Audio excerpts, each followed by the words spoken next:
Good morning, everyone, and welcome to the Firestone Grand Prix of Monterey. Get ready for a weekend of wheel-to-wheel action with the world's fastest athletes.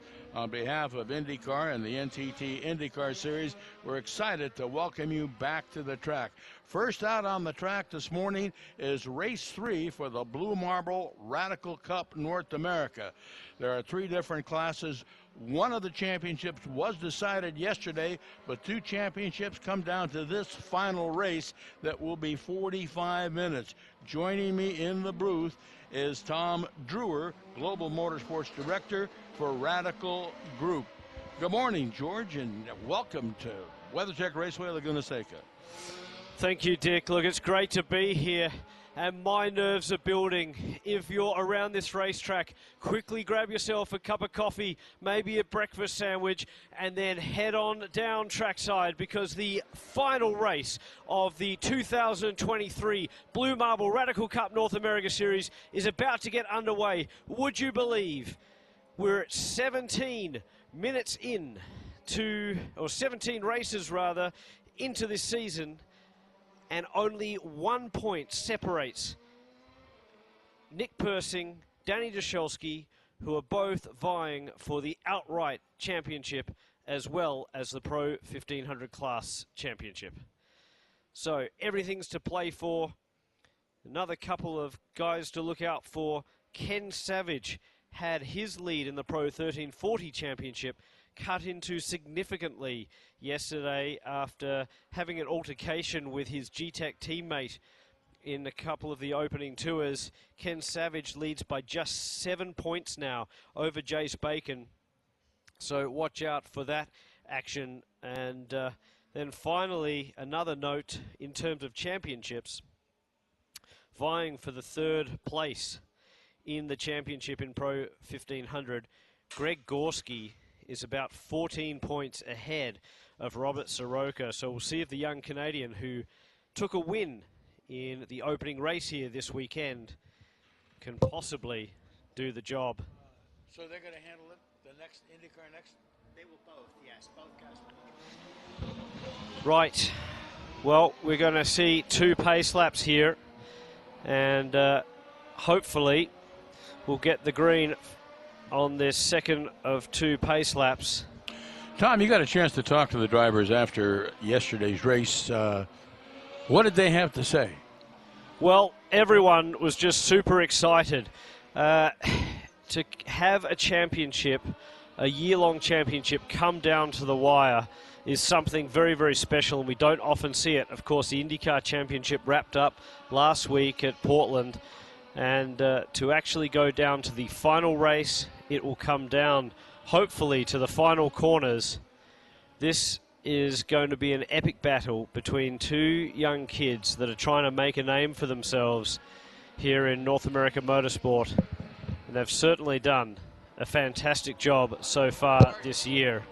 We'll take you through the grid quickly, if we can, and starting from the back, it's Ken Savage with all the work to do if he wants to keep the Pro 1340 title with his name on it. Mike Anzaldi, another one to look out for in the 61. He'll start from position 32 alongside Mike Kalka. Then it's Eric Griffin, Evan Wolf, Carl Fredrickson, Rahul Venkatesh, Richard McDougall, Brendan Wright, Jason Greenwood, Vince Switzer. Dave Tweedley will start from position 22 alongside Joe Nuxall. Blander from the 10th row of the grid alongside Seth Bacon. Jim Booth is a miss, we believe, but Jace Bacon will start from position 17, so a good 15 cars ahead of his title rival. Jeff Ramsey starts from the 8th row alongside Chris McMurray. Then it's Louis Schreiber, Will Lynn, Austin Riley alongside Jason Plotke in P11. Jack Yang will start from the 5th row of the grid alongside Ron Fletcher. Greg Gorski alongside Miguel Grillo in 7th.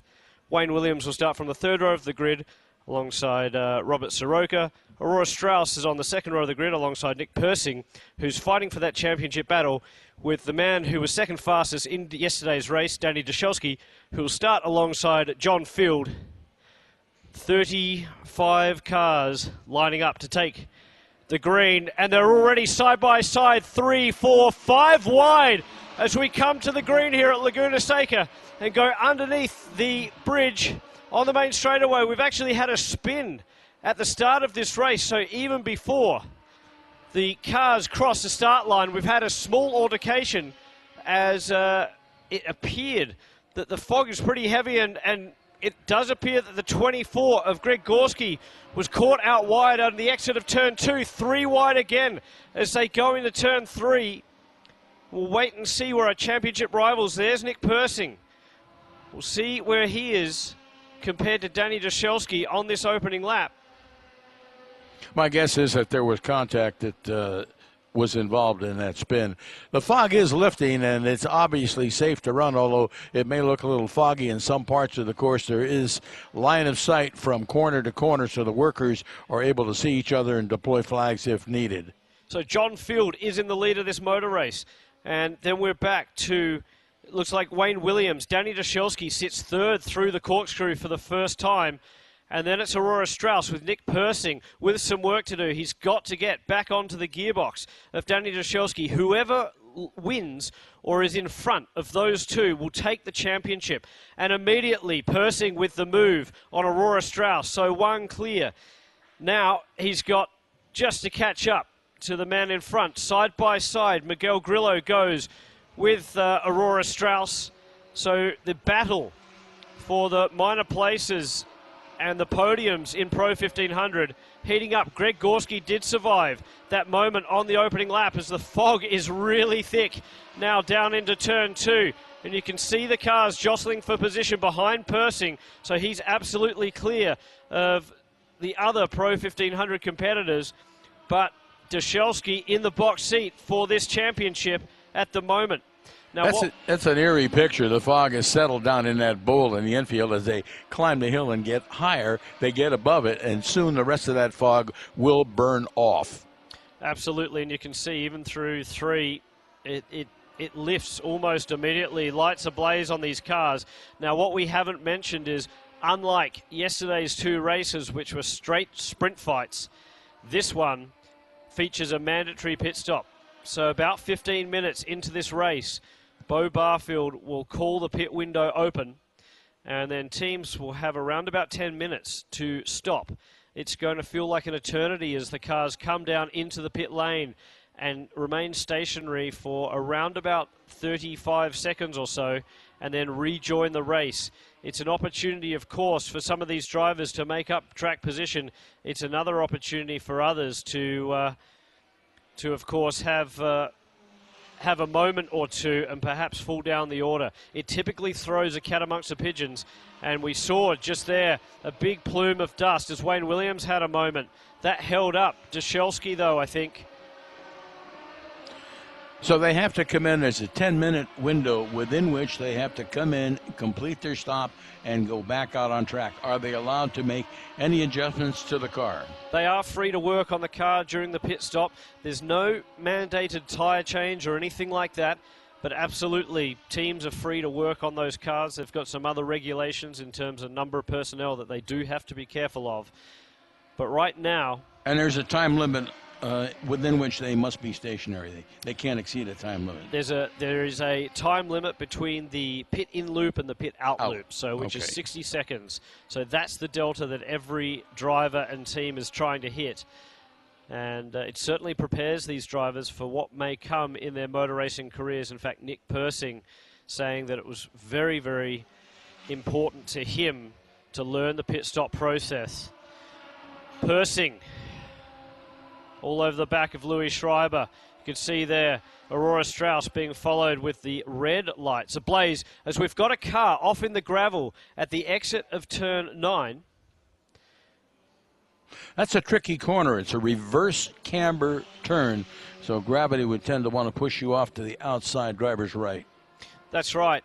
Now, Dashelski comes past the start-finish straight with Persing a little bit further back. The gap in the championship is 2.7 seconds at the moment in favor of the young gun from Wisco Racing, Danny Dashelski. Meanwhile, John Field leads this motor race. He just set a personal best and the fastest lap time for this race so far, a 1:27.3. Dashelski sits in second place, but as we mentioned, he leads Pro 1500, and whoever wins between himself and Nick Persing, third on track, will win the outright title as well as that Pro 1500 class championship. Wayne Williams sits second in the platinum class, and Louis Schreiber sits third. There is a caution out because of that car there, the 333 of Eric Griffin, who's spinning his wheels in the gravel trap just out of turn 9. Yeah, that car is buried in there. He's not going to be able to drive it out. Well, that's right. Now, this is sort of intriguing because we're only 5 minutes into this race. The pit stop window is not going to open until 15 minutes in. So whilst we're going full course caution, I think we'll probably go back green, certainly hope so, before that bout of pit stops. If you're Nick Persing in the number 19, this is music to your ears, because that gap that was 2.6 seconds is going to be depleted to a hair width as he checks up behind his title rival Danny Dashelski with that pace car coming out. It's a good weekend for Robert Soroka, too. He is currently 5th in the 1500 category, and he got his first win in the class yesterday. First career win in this series. Absolutely. Robert Soroka, young Canadian kid, stepped up from karts into cars. His first win not only in the series yesterday, but his first win behind the wheel of a motor racing car as opposed to a go-kart. So that was a big moment for him, and what a place to do it. Yeah, a great weekend, and it looks like we got double standing yellow, which means the pace car will come out to lead the field around until we can clear that situation up there at turn 9. So while we can take a breath, let's look back a little bit further back in the field and look at the other championship battle, and that's for Pro 1340. So as we mentioned, Ken Savage, the number 5, who's leading the championship. Wow, there's a lot of gravel being deployed. Yeah, it's on the sideboards of that car as they pulled it out. There's going to have to be some housekeeping done up there. Absolutely, and you can see the vibration just letting, it's like an hourglass there with the sand and dust and dirt tipping out of the port on the back of the Radical. Of course, a lot of it's sticking to those tires, those good thing is it is on that apron as opposed to a lot of it being on the track surface. So we'll go back to the Pro 1340 championship battle, and it was Ken Savage, the number 5, who had a 7-point lead over Jace Bacon going into this race. He had to start from the very back because of an opening lap issue, an altercation with his teammate in yesterday's second race. And Savage has already worked his way up to 6th in class. Jace Bacon currently sits 2nd. With the math, my quick math on that one would mean that Jace Bacon would become champion in Pro 1340 if these positions remain the same. But again, if you think of Lady Luck, it's perhaps swung in Ken Savage's favour just a little bit because, again, the pack is condensed now. And so the hard work gets slightly easier as he comes past. Shot on cue there. So then there's the battle of the Bacon's father and son as well. Well, there is. And a lot of pride between those two. Those guys, I hate to be around the dinner table, the family dinner table, when it's bragging rights between father and son. Had the pleasure a couple of times of doing a bit of competition with my father back in Australia, and you know, as a son, it's always good to get a one up on the old man. And of course, likewise, I think you know, the father would always like to think he's master and the young kid is apprentice. Yeah, but eventually the father is going to get dethroned, so to speak.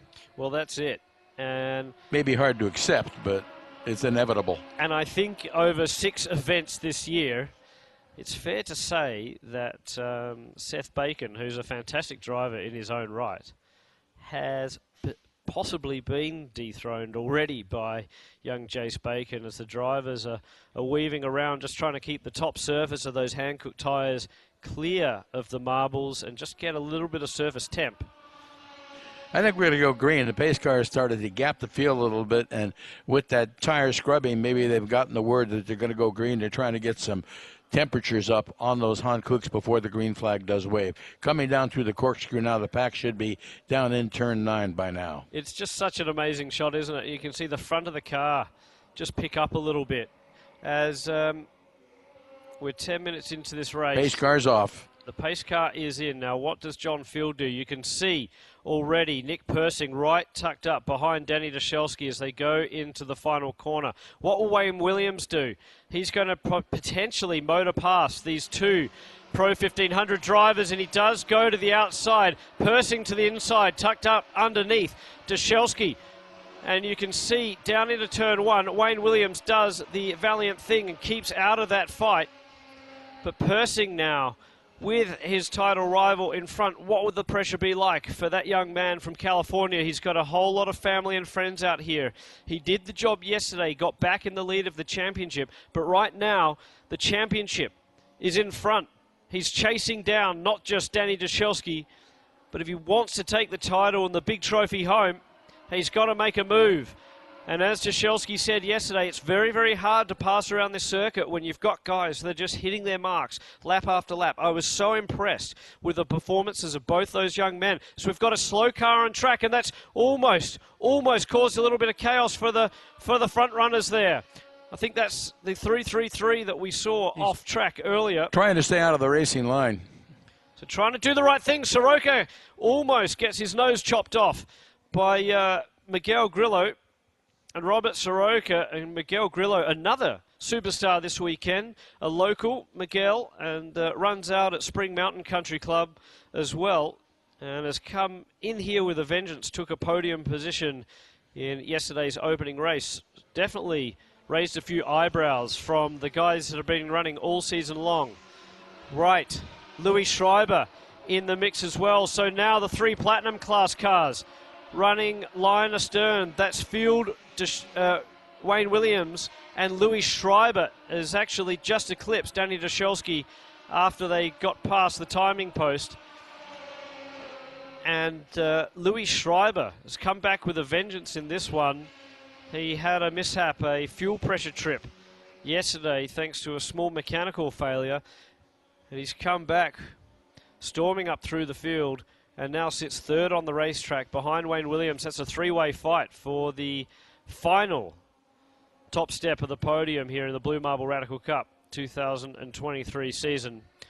Danny Dashelsky still leads over Persing. It appeared that Dashelsky, and on screen you can see it there, the gap. He's got a small gap from Persing. Meanwhile, look at this, side by side, Austin Riley. And that would be Greg Gorski with those Evil Buddy, Smoke Buddy lights, and a big lockup there from the young gun from Canada, racing with autism's Austin Riley. He had to relinquish the place, and Gorski maintains track position through the corkscrew and through that fast left-hander. It's a wonderful corner that really feels good in one of these high downforce cars as we've got a bit more smoke and dust. That's turn 10. So side by side into turn 1. This is for the title fight. Nick Persing alongside Danny Dashelsky. Who will come out on top? We'll see if we can pick up these cars, and it is Persing who takes the lead, not only of the 1500 class, but of the championship as well. This is a huge moment in this motor race. As we are 14 minutes in, the pit window is going to open soon. Who will blink first? Will it be Persing, who tries an undercut? Dashelsky? Will someone stay out in the clean air? We'll wait and see. The pit stop is going to become crucial now to the championship that's unfolding in front of us. And the Californian, in front of his hometown crowd, has gone into the front of this motor race. What are the consequences of not completing your pit stop within the allowed time frame? So, huge consequences. It would be a drive-through penalty. In fact, if you don't complete it in the allotted time, you're likely to be classified last. If you short stop, you'll get a drive-through penalty as well. So you don't want to undercut this thing. You just want to hit your marks, be calm, collected, and leave yourself just a small little bit of buffer, of course, at Laguna Seca with that tricky pit entry, with that hard left-hander that the front wheels pick up on the inside, and then that long pit exit. There's much more time to be gained or lost in the transition from the racetrack to the pit lane and out again than there is in the pit stop itself. John Field just sets a 1:24.7. Wayne Williams in second place. Louis Schreiber in third, putting pressure under the S's Racing driver, the Canadian who now resides in Texas. And meanwhile, Nick Persing back in command. Jack Yang, the pit stop window has just opened. That has helped Jack Yang out. He was far enough back in the pack to come in and stop immediately. And Jack Yang did a great job in yesterday's race. His best performance of his season. He's been racing over in England in the Haggerty Radical Cup United Kingdom Series. And a great competitor from China. Quite an international field that we have here typically in the Blue Marble Radical Cup. It's not just drivers from across North America, but certainly the cream of the crop. And another big braking moment as John Field goes into the pits. Who else will come in? Dashelsky immediately in. So he's going to try his luck. Now, will he get held up by Wayne Williams there? You can see he was much faster on the approach. He's flashing his light saying, Wayne Williams, get out my way. I've got a championship to win and you are holding me up. As a lot of cars peel in now. So, Dashelsky's hoping for the undercut. Persing's out there in fresh air. And he's been released a little bit. It's Louis Schreiber who's taken over the lead of this motor race from Persing. Robert Soroka's elected to stay out, as has Greg Gorski. I think we saw Austin Riley, who was duking it out with Greg Gorski, come into pit lane. Ron Fletcher moves up. So the timing charts are going to be a little bit amiss for the next couple of laps as this unravels.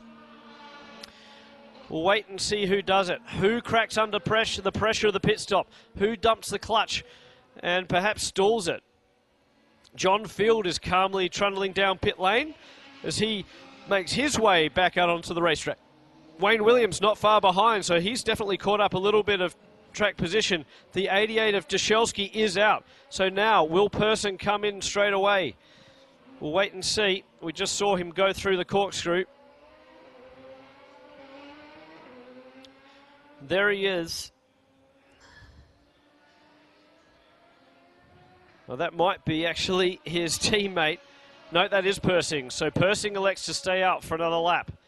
He's getting caught a little bit by Louis Schreiber, and that's not what he wants. Well, actually, it's a back marker. I think that is a Pro 1500 car, so he should clear that one down into turn one, and there he goes to the inside to try and make that happen. Does the pass, gets the job done, just has to keep it calm, keep it clean. It's an eerie feeling right now for Nick Persing, who was in the lead before this round of pit stops, but now has to do it by himself. He doesn't know where Danny Dashelsky is. He doesn't know what kind of pit stop he has had. He'll only find that out when he rolls back out of pit lane and might see the number 88 alongside him on that front straightaway. Dashelsky is showing his 20th overall after his stop. He is, and I'm just going to look down and see what kind of pace he's running with. Last lap time was a 1:20.8, and we have a 1:25.5 for Nick Persing. So, if that's right, certainly Dashelsky's made up plenty of time there. We've got 4 cars out. Sorry, Dashelsky was actually a 1:33 last time by. So Dashelsky's lap was definitely compromised. And Persing goes past for another lap. Now we'll wait and see where Danny Dashelsky is as a number of other cars come through the pit lane. Louis Schreiber's staying out as well. These guys are going to have to get into their boxes pretty quickly, though. They've only got 10 minutes to make the pit stop. And you don't want to get caught out. If another safety car gets deployed or something slows down the pace, it would be possible to miss that pit window. And we're at 20 minutes to go in this 45-minute race. So the running order in class for the moment is John Field, Louis Schreiber from Nick Persing and Robert Soroka. That's the top three overall, but in terms of the classes, whilst John Field led before that round of pit stops, he came in early. That released Louis Schreiber to be first in class. John Field is now sitting second with Wayne Williams third. In Pro 1340, it's Jace Bacon from Seth Bacon. So the two Bacons running line astern. Chris McMurray makes it 3 out of 3 for Crown Concepts. Ken Savage is back up into 5th position. So that battle is closing in. And then in Pro 1500, it's Persing from Soroka, and Danny Dashelsky sits in 3rd.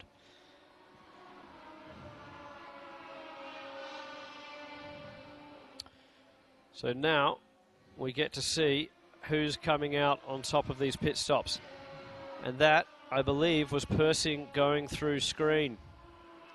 Where is Dashelsky? I think he was 6th. Is he ahead on track or is he behind? That is the million-dollar question. Someone, I fear, is going to have some work to do.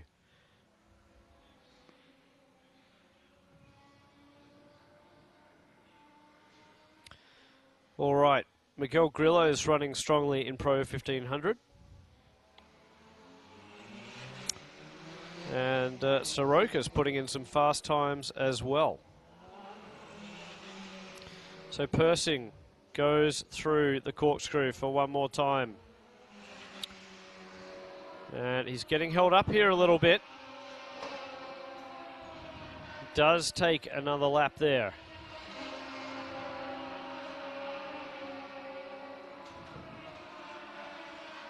Dashelsky is going through shot now. So trying to make sure that we understand who is in the lead. It still says Nick Persing is on the top of the timing charts for the moment. So don't think he's come into the pits just yet. He's leading this motor race outright from Louis Schreiber and John Field. Danny Dashelsky sits a fair way back. He's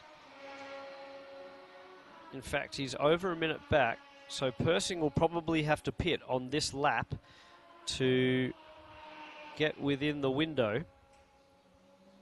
He's cutting it fine. The Cameron Racing organisation electing him to hold out right until the very end of this pit window to pit. Certainly it's going to give him a very clear pit lane. And perhaps that was the strategy there. There's Persing going through pit lane. So he is completing his stop. And we'll wait and find. Does the pit lane close under a full course yellow? Well, it doesn't, but Dashelsky is further back.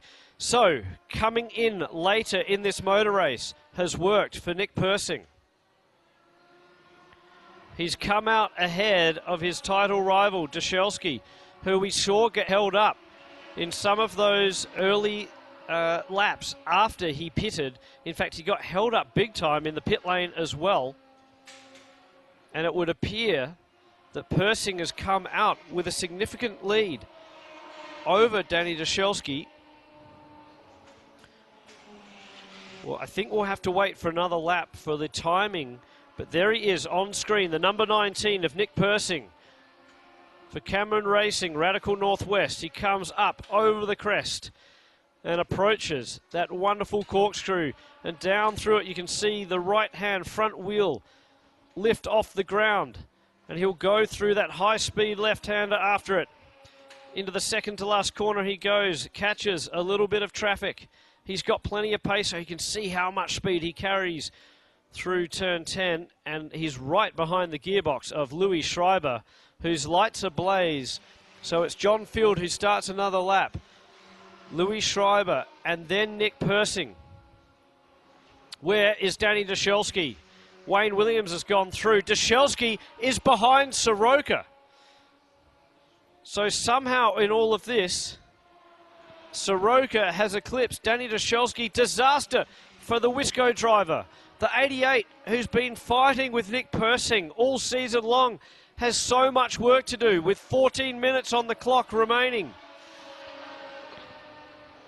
He hasn't come out in second place. He's not near his title rival. He's been relegated to third in class. Soroka's not going to be easy to pass. He isn't. Soroka's been a tremendous force in this series and has really come alive in this final weekend. He wanted to make a mark. He was really keen to get a win. He did that yesterday morning, and now he's defending for second place, which is really, really important for Soroka because Greg Gorski sits a long way down the order. And as it stands, I think Soroka is in with a chance at eclipsing Greg Gorski for the third place in the championship. It doesn't seem to matter whether they're fighting for first, third, or 10th in this championship. They're all going at it.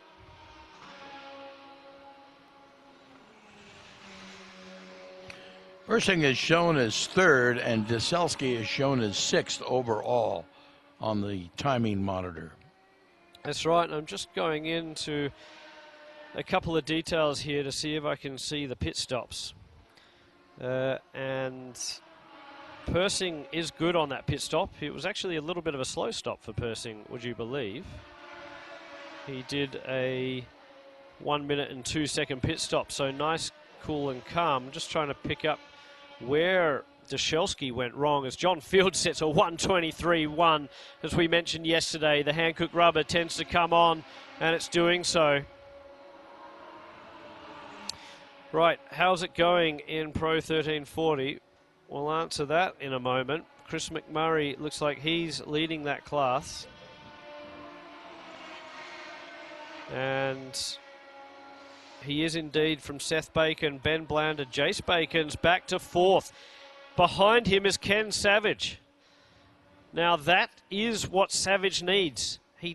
In this case, I think that would be enough for Ken Savage to take the championship. So how the ebb and flow of the motor race goes. This championship fights back and forth all year long. And in Pro 1340 as well, Ken Savage sits fifth behind Jace Bacon. Persing is still well clear. Robert Soroka with Danny Dashelski, the 88 machine. There's Persing going through screen. We'll wait hopefully and see a shot of Danny Dashelski fighting hard. And it looks like he's passed. So Dashelski has cleared Soroka there in turn 2. And now through 3, he's been released. And you can already see that there's a little bit of gap opening up. But still, there's Wayne Williams between himself and Persing. So Dashelski with still a huge amount of time to make up, a huge distance. No doubt Cameron Racing keeping Persing calm and abreast of Dashelski's advance past Soroka. Of course, Wayne Williams got in the middle of the melee, the fight for the Pro 1500 battle yesterday. This time he's just sitting in between the pair as Persing finds some traffic. There's Dashelski. What can he do? He's been super quick, possibly had the edge in terms of pace over Persing, who perhaps you could say has been a little bit more consistent this year.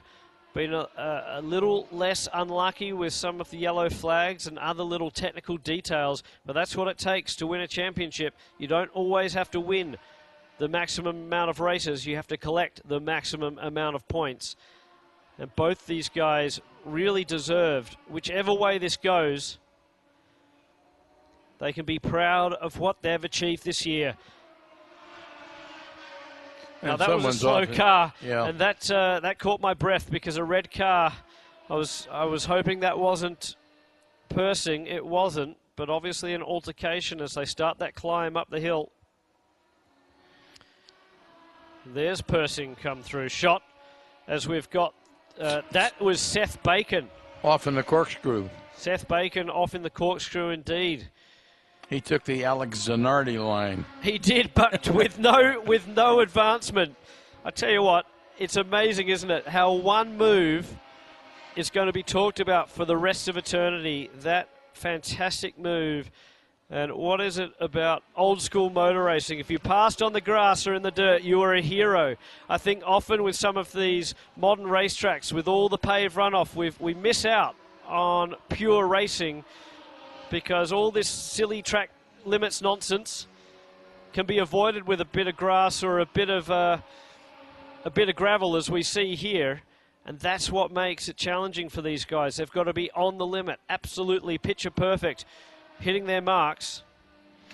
Well, Dazelski needs to pick up the pace because we're inside the final 10 minutes. We've got about 9 minutes remaining before the checkered flag is displayed for this final race for these cars here this weekend. That's right. And it's amazing that we're 18 races in and it's come down to the final few laps and a pit stop. A pit entry and pit exit. Perhaps just a timing call. Someone had to do it. Someone was going to pit first. Someone was going to pit last. It looks like staying out and perhaps getting that clean air. And more importantly, getting a clean run through the pit lane has been the deciding factor in the Blue Marble Radical Cup, the chase for the championship, the outright title, and in the Pro 1500 class. We've already crowned a champion in John Field in the Platinum class. We're still yet to do it in Pro 1340 and 1500. It's Persing who leads. The Californian at his home race comes around to start another lap. But Dashelski is still there. And it's not going to be over until that checkered flag flies. There's one thing I know about the 88 of Danny Dashelski. He puts in a tremendous fight. We saw that in yesterday's race. He set the fastest lap of the race on the final lap. It was a huge effort. He said afterwards, I don't know where that came from. We were going at it. I knew my lap times. We were bouncing between each other, Nick and he.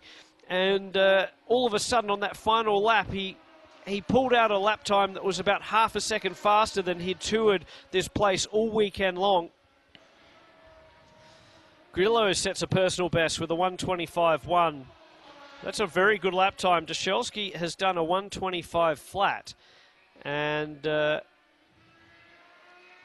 it's not his fastest lap. He's been the fastest of this motor race in terms of Pro 1500 so far, 1:24.3. But Nick Persing getting caught in a bit of traffic has lost a couple of seconds on that last tour as Soroka goes through the corkscrew. Pro 1340, it's Chris McMurray who sets his personal best, leading that class from Ben Blander and Ken Savage, who's ahead now of Jace Bacon. He's passed his title rival, Ken Savage, a young guy who's done the Lucas Oil School of Racing, won that championship, won a scholarship, said, where am I going to place that scholarship money? I'm going to place it on the Blue Marble Radical Cup and try and make a name for myself in front of the IndyCar crowd, the team owners, etc.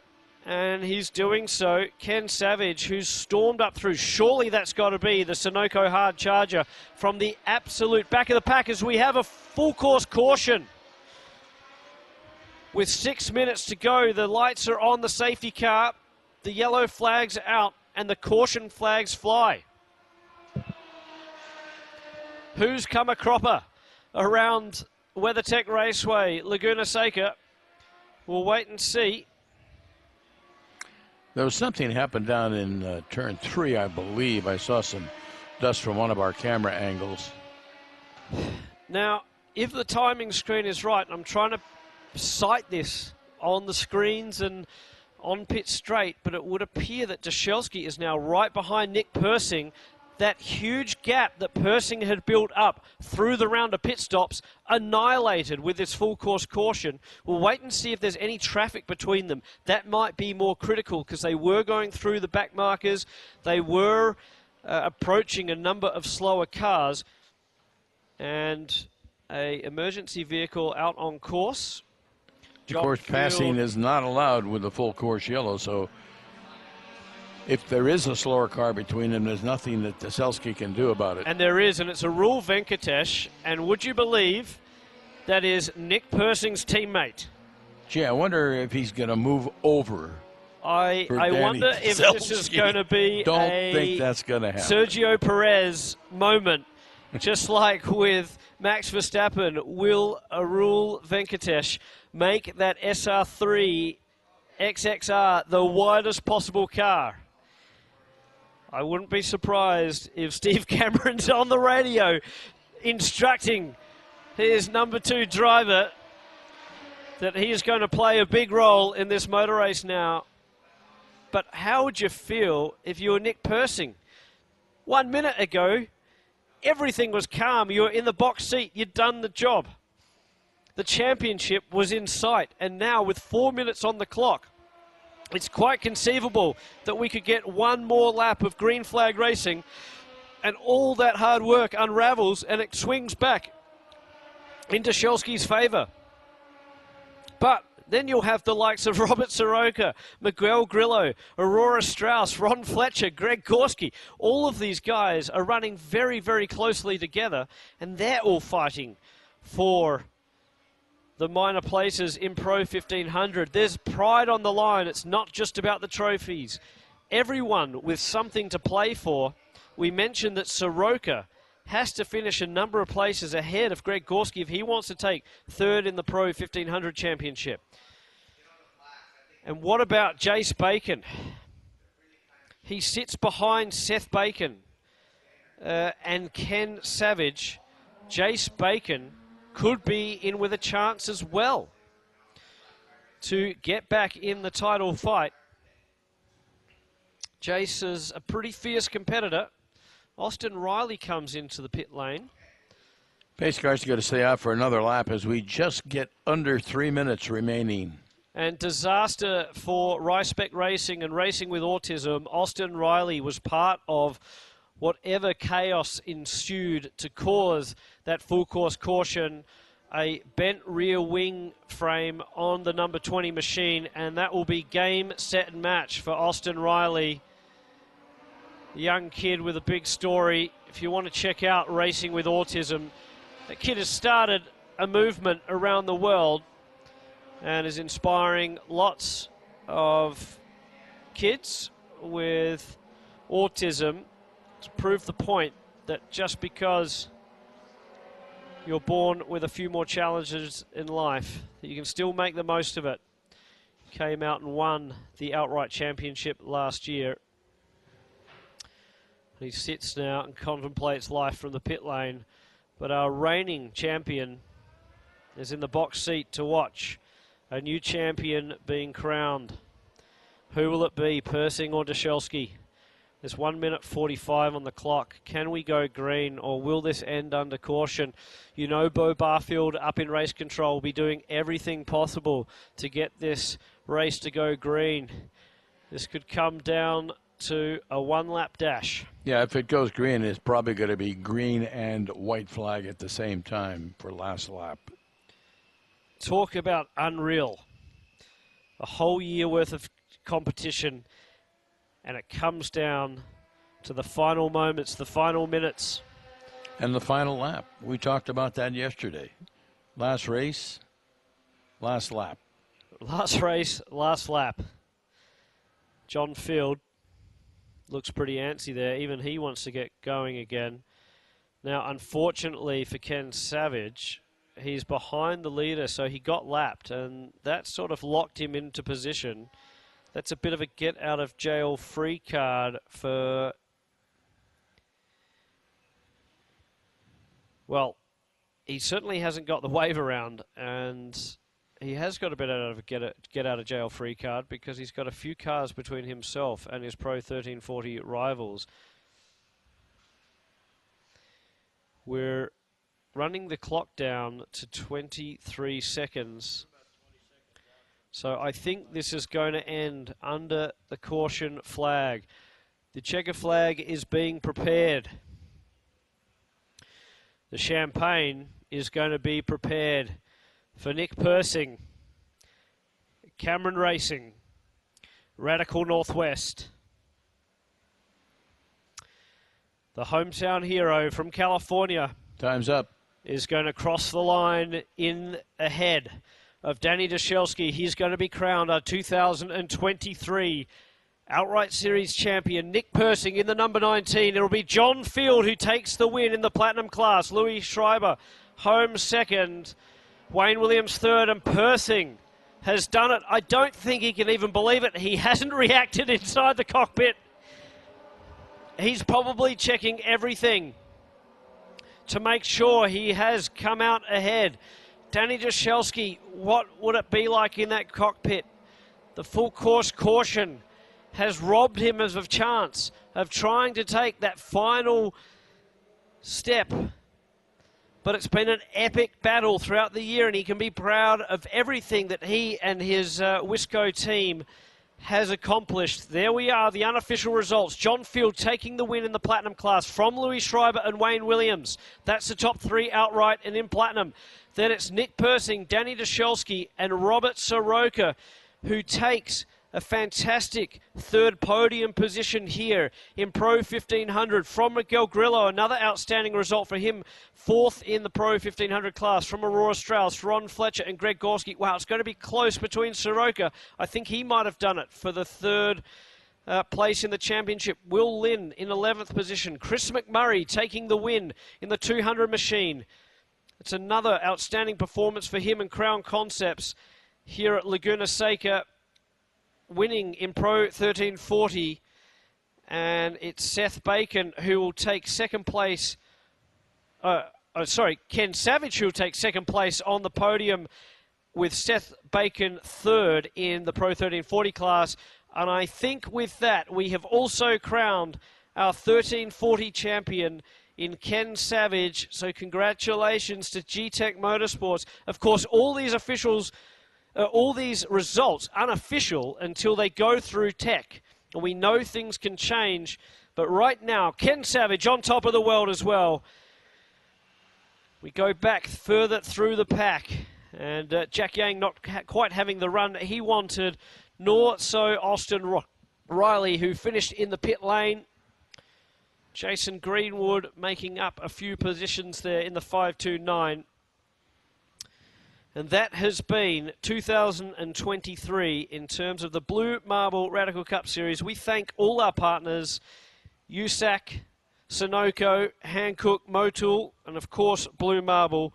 We thank all the guys and girls back in the Radical Factory in the UK for all the hard work they do building these amazing machines. Check out radicalmotorsport.com if you want to know how to get involved in motorsport and go from grassroots level up to the Blue Marble Radical Cup and then off and race the world with Radical sports cars.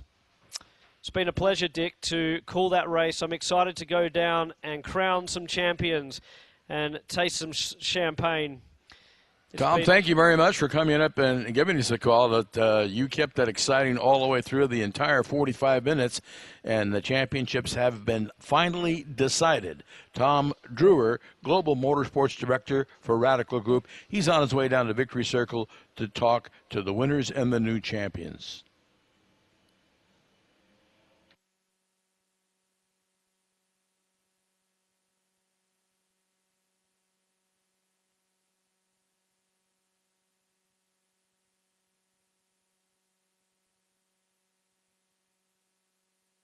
Go down to Georgia Hannabury, who's got Elio Castroneves, whose track record here at Web.